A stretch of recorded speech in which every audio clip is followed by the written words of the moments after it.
Adobe Photoshop CS6 আমরা যদি বলি তো অনেক বড় একটি অ্যাপ্লিকেশন এবং আমাদের ইমেজ এডিটিংয়ের একটি মাদার অ্যাপ্লিকেশন, যে মায়ের সমতুল্য একটি অ্যাপ্লিকেশন, যেটা দিয়ে আমরা অসম্ভব সুন্দরভাবে কাজ করতে পারি, যেটা অনেক অ্যাপ্লিকেশন এভাবে কাজ করার ক্ষমতা রাখে না। এবং আমার প্রায় 10 থেকে 11 বছরের যে অভিজ্ঞতা, যেটা কম্পিউটার রিলেটেড এক্সপিরিয়েন্স দিয়ে বলি, যে আমি হয়তো খুব বেশি ফটোশপ এক্সপার্ট কিনা আমি বলতে পারি না, তবে অ্যাডোব ফটোশপ দিয়ে যথেষ্ট কিছু করা সম্ভব এতটুকু ধারণা আমি রাখি। অ্যাডোব ফটোশপ CS6 নিয়ে আমি যদি আলোচনা করতে যাই তাহলে অনেকেই মনে করবেন যে হয়তো আমি জানি না, আর না জেনে কিভাবে আপনাদের জানানো সম্ভব। তবে আমি চেষ্টা করব আমি যতটুকু জানি ততটুকু আপনাদের সাথে শেয়ার করব। যদি ভুল ত্রুটি বা এরকম কোনো সমস্যা হয় অবশ্যই ক্ষমার চোখে দেখাটাই স্বাভাবিক। তো আমি এখন অ্যাডোব ফটোশপের CS6 এর কিছু কথা আলোচনা করব।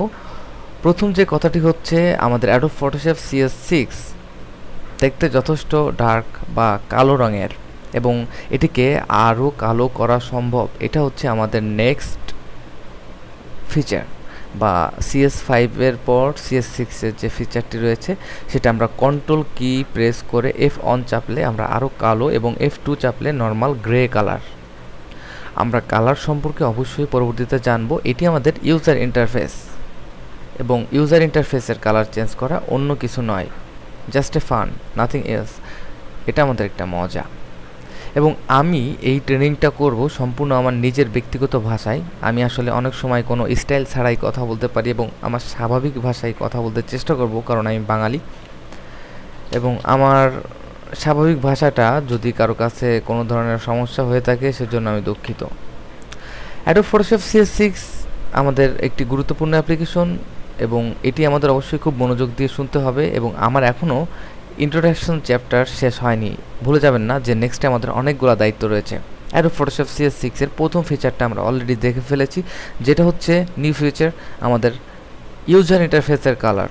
আমরা কন্ট্রোল চেপে F1 এবং F2 প্রেস করে দেখি যে আমাদের ইউজার ইন্টারফেস চেঞ্জ হচ্ছে। Okay, thank you for colour, user interface colour. Adobe Photoshop CS6 আমরা প্রথমে এটিকে ক্লোজ করি, এবং এখানে আমাদের দেখতে পাচ্ছি অন্যান্য অ্যাপ্লিকেশনের মতো ফাইল মেনু, এবং প্রত্যেকটা অ্যাপ্লিকেশনের আমি মনে করি উইন্ডোজ বেস অ্যাপ্লিকেশন যেগুলো রয়েছে, সাধারণত আমি একটি নোটপ্যাড ওপেন করলেও এখানে একটি ফাইল মেনু রয়েছে। তাহলে কেন অ্যাডোব ফটোশপের ফাইল মেনু থাকবে না? অবশ্যই অ্যাডোব ফটোশপেরও একটি ফাইল মেনু রয়েছে।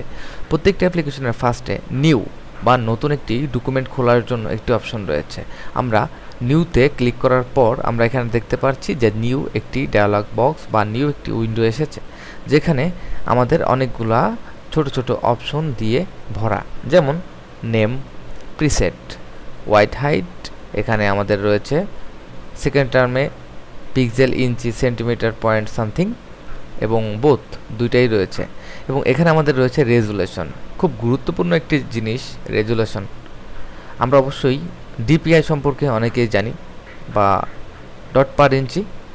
এখানে ঠিক পিক্সেল, ইঞ্চি, এটা আমাদের সেই রেজুলেশন। এখানে 72 ডিফল্ট, এবং কালার RGB থেকে শুরু করে আমরা এখানে দেখতে পাচ্ছি বিভিন্ন ধরনের কালার মোড। যেমন এখানে দেখতে পাচ্ছি bitmap, greyscale, RGB, CMYK, LAB।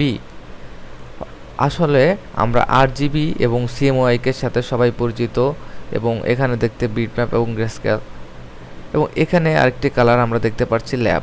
পূর্বের ভার্সনগুলোতেও অবশ্যই ল্যাব কালার ছিল, হয়তো অনেকে খেয়াল করেননি, ডিফল্ট অবস্থায় RGB মোডে কাজ করে থাকেন। এছাড়া আমাদের এখানে একটি বিটের ব্যাপার রয়েছে, 32 বিট থেকে শুরু করে 8 বিট পর্যন্ত, বা বাংলায় বলি 32 বিট থেকে 16/8। তো নর্মাল অবস্থায় একটি ইমেজ আমাদের 8 বিটে নতুন ক্রিয়েট করে থাকি RGB মোডে, এবং ব্যাকগ্রাউন্ড আমাদের এখানে হোয়াইট ব্যাকগ্রাউন্ড কালার চুজ করতে পারি, এবং ট্রান্সপারেন্ট হচ্ছে এমন একটা জিনিস যে আমাদের ব্যাকগ্রাউন্ডে কিছুই থাকবে না, আমাদের নতুন ডকুমেন্টটি ব্ল্যাঙ্ক। আমার মনে হয় না এটি খুব একটি কঠিন কিছু যারা অ্যাডোব ফটোশপের পূর্বের ভার্সনগুলো দিয়ে কাজ করেছেন। এখানে আমাদের একটি অ্যাডভান্স অপশন রয়েছে, যেটা আমাদের কালার প্রোফাইল।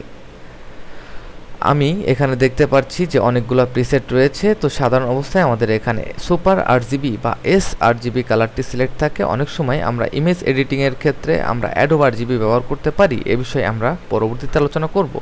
আসলে অ্যাডোব ফটোশপ অনেক এক্সটেন্ডেড, যার জন্য Adobe Photoshop CS6 extended version আমরা ব্যবহার করছি। এক্সটেন্ডেড মানে অনেক বড়, যার কোনো সীমারেখা নেই। ওকে, এখানে আমরা দেখতে পাচ্ছি যে আমরা স্কয়ার পিক্সেল, কখন আমাদের পিক্সেল এসপেক্ট রেশিও ধরতে গেলে আমাদের অনেক কিছুই জানা সম্ভব, যেমন pixel aspect ratio, colour profile এবং এখানে রয়েছে কালার মোড, রেজুলেশন। আসলে এগুলো অনেকটা ক্রিটিক্যাল। আমরা নেক্সট যে টিউটোরিয়ালটি দেখব আমরা এগুলো নিয়ে আলোচনা করব। আমার মনে হয় অনেকেরই এই সমস্ত বিষয় সম্পর্কে খুঁটিনাটি মাথা ব্যথা হয়ে থাকে। আমরা এই মাথা ব্যথাটা সরিয়ে ফেলতে আমরা নেক্সট চ্যাপ্টারে আলোচনা করব বা নেক্সট ক্লিপে আলোচনা করব আসলে এই জিনিসটা কি রয়েছে। ধন্যবাদ।